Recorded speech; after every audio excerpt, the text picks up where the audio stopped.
A map is something we use to make sense of a space.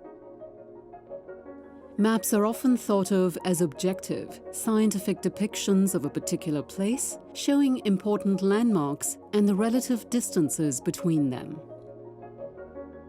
Maps can show us borders and divisions, but also connections and shared spaces.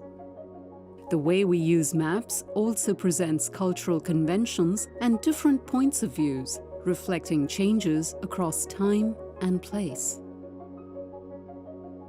Artists have used the idea of mapping as a way of understanding the world as a complex entity with entangled relationships. When we see some maps that are familiar to us, we need to remember that there are always other maps. Different maps, conflicting maps. Maps of ancestral lands made by those who have been there for thousands of years. Maps made by the people who have been forced to leave their lands and migrate to others. Maps that are not only visual, but help us understand a place through sound, smell, touch, memory. Maps that reveal silent histories. In this film, 3 adjunct curators from the Hyundai Tate Research Centre Transnational look at artists who are imaginatively mapping and remapping the world. In different ways, they show us the world as an interconnected and continuously changing transnational space. I'm Daniella Rose King. I'm the Adjunct Curator for Caribbean Diasporic Art. Mapping is really important in the project of colonialism and the transatlantic slave trade. In the 15th century, when Europe explores and colonizes the Americas, it uses maps and the act of mapping to claim these spaces for European interests. The importance of that process can't be overestimated in terms of how we think of the world today. I see an attention to the legacies of mapping, colonization, and the ties that bind the UK to its former colonies at work in Black audio film collectives Hands with Songs from 1986. Ostensibly about the uprisings that took place across the UK in 1985, sparked by police harassment and discrimination of ethnic minority communities, it is also a document of the experiences of those communities of colour, told through their own words, set against this moment of unrest and reckoning. As such, I think Hands with Songs is a different type of map. It's a map of transnational histories. It shows the histories that exist beyond what we think of as a map, beyond geography.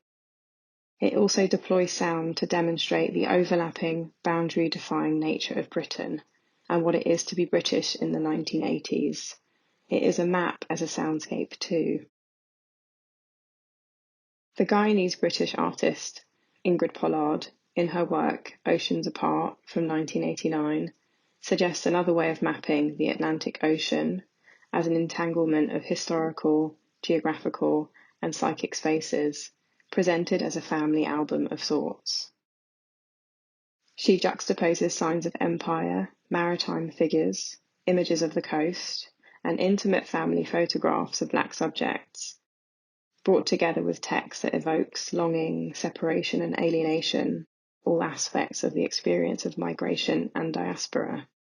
Pollard centres the voices and self-depictions of Black Caribbean subjects, showing how these intimate, personal narratives act as containers of history, and suggesting alternative means for thinking through the mutable nature of place, the fluid boundaries, the shared coastal ecologies, and the Atlantic Ocean as this powerful, vast constant at the heart of these stories. The Atlantic is this huge container for history, for all the journeys, forced and voluntary, that have taken place upon it. When I think of maps of the transatlantic slave trade and ideas of the Black Atlantic, I am struck by the mystery and intrigue and imaginative potential at the centre of it, the vast Atlantic Ocean. As such, it is this great source of possibility for connection and holder of those shared histories and movements.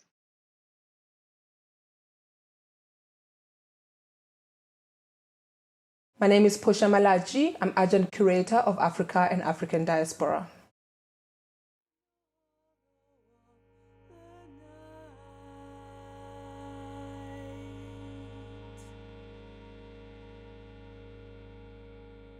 Hydra Decapita is a video artwork by the UK-based Otolith Group.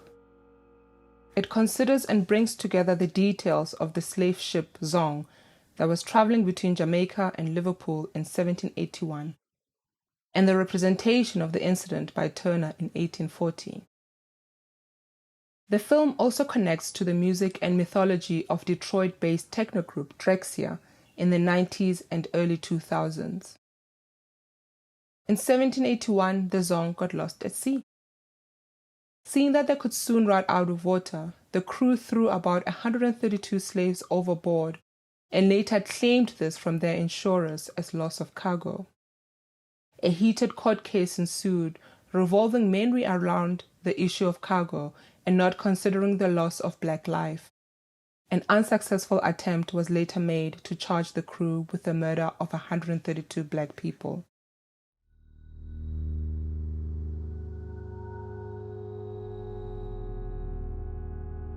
So Hydra Decapita takes this moment as a starting point to speaking about globalization, about climate change, about radical black imagination, racial and financial capitalism, and explicitly calls attention to the British Empire's implicitness in the transoceanic slave trade. What is compelling is the reminder that not all transnational travel was voluntary, and in as much as we glorify the ability to travel between two spaces, across rivers, across oceans or savannas, the history of this travel is punctuated with a lot of violence, especially violence inflicted on people of color. As I Am Sky is a 2013 video by South African artist Daniella. What happens in the video is you see an image of Daniella walking in the landscape, and while she's walking in this landscape, she's actually singing a South African struggle song. So she sings to the landscape. She almost imagines a different world into being.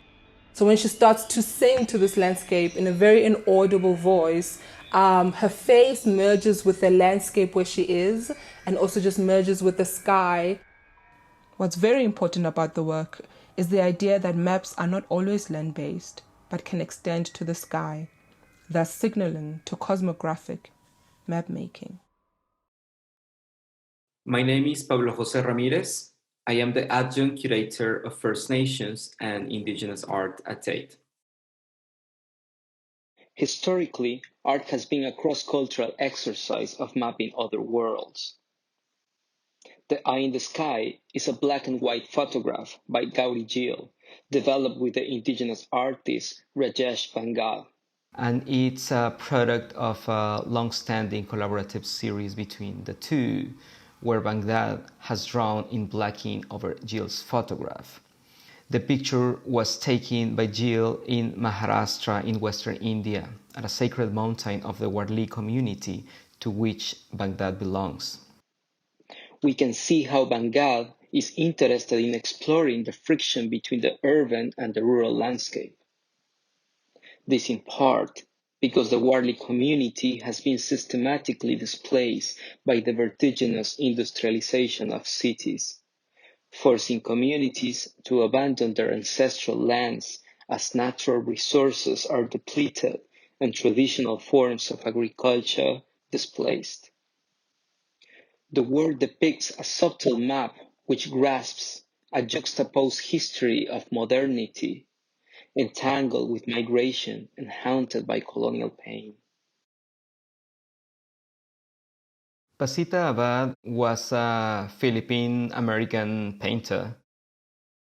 She was born in Basco, a small island in the northernmost part of the Philippines.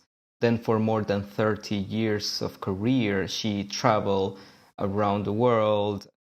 The rich aesthetic tradition of indigenous cultures reverberates in Pasito's work, a notion of art that is based on movement, that is based on encounter.